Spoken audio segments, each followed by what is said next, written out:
दोस्तों, मैं आपको आज पंचतंत्र की एक बहुत ही रोचक कहानी सुनाने जा रही हूँ, जिसका शीर्षक है हंस और बातूनी कछुए की कहानी।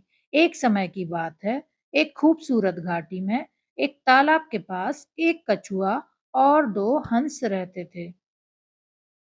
लंबे समय तक वहां एक साथ रहने के कारण वे आपस में बहुत घनिष्ठ मित्र बन गए थे। हालांकि वह कछुआ बेहद बातूनी स्वभाव का था।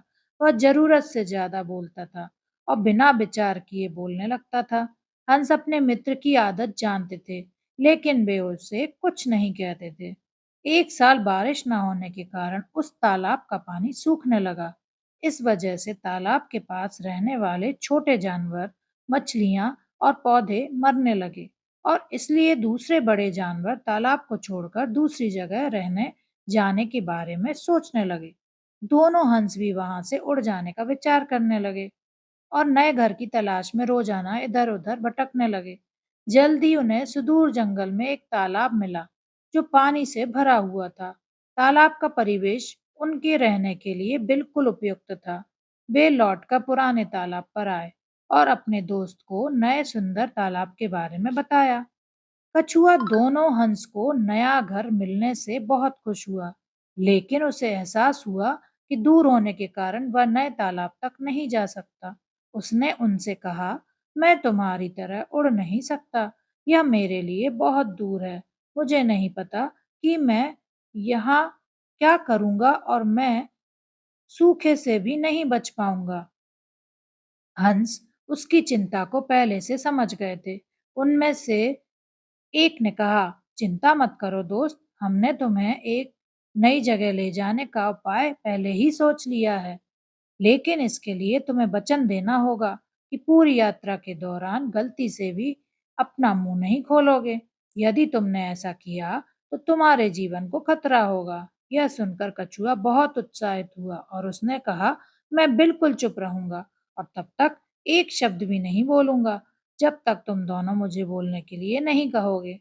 इसके बाद हंस एक मजबूत छड़ी लेकर आए और कछुए से उसे अपने मुंह का उपयोग करके और मजबूती से पकड़ने के लिए कहा।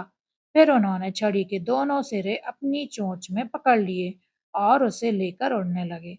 उन्होंने कई मील सुरक्षित यात्रा की। कछुआ इस दौरान जंगल, पहाड़ियों और घास के मैदानों से गुजरते हुए एक पक्षी की तरह अनुभव कर रहा था। नए तालाब तक पहुंचने का रास्ता आखिर में एक गांव के ऊपर से जाता था।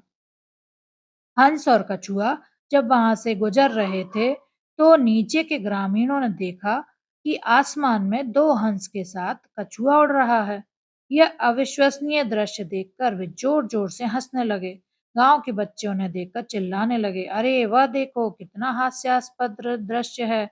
एक कछुआ छड़ी से चिपक गया है और दो हंस उसे ले जा रहे हैं। कछुआ गांव वालों का इस तरह से उसे चिढ़ाना बर्दाश्त नहीं कर पाया। वह बहुत अपमानित महसूस करने लगा। अपने बातूनी स्वभाव के कारण उसने उन्हें अपनी परिस्थिति से समझाने के लिए बोलकर बताने का निर्णय लिया और मुंह खोल दिया। लेकिन इससे पहले कि वह कुछ कह पाता, वह धरती पर गिर गया और उसके टुकड़े टुकड़े हो गए। दोनों हंस चाहकर भी अपने दोस्त की मदद के लिए कुछ नहीं कर पाए। वे कछुए की मृत्यु पर बहुत दुखी हुए और भरे हृदय से अपने नए घर की ओर उड़ गए। इस कहानी से हमें यह सीख मिलती है कि बिना सोचे समझे कभी नहीं बोलना चाहिए, अन्यथा यह मूर्खता कहलाती है। अगर कछुआ बोलने के लिए मुंह खोलने से पहले यह सोच लेता कि इसका दुष्परिणाम क्या होगा, तो वह चुप रहता। हंस ने चुप रहने की चेतावनी देने के बावजूद वह भूल गया और अपने बारे में गलत सोचने वाले गांव के लोगों को सही बात समझाने के लिए उसने मुंह खोल दिया और मूर्ख सिद्ध हुआ। कछुआ और हंस की कहानी बच्चों को जीवन की नैतिकता और महत्वपूर्ण मूल्यों को सिखाने के लिए पीढ़ियों से सुनाई जाती रही है। कहानी पंचतंत्र की नैतिक कहानियों में गिनी जाती है। तो मिलते हैं एक नई कहानी के साथ। नमस्कार।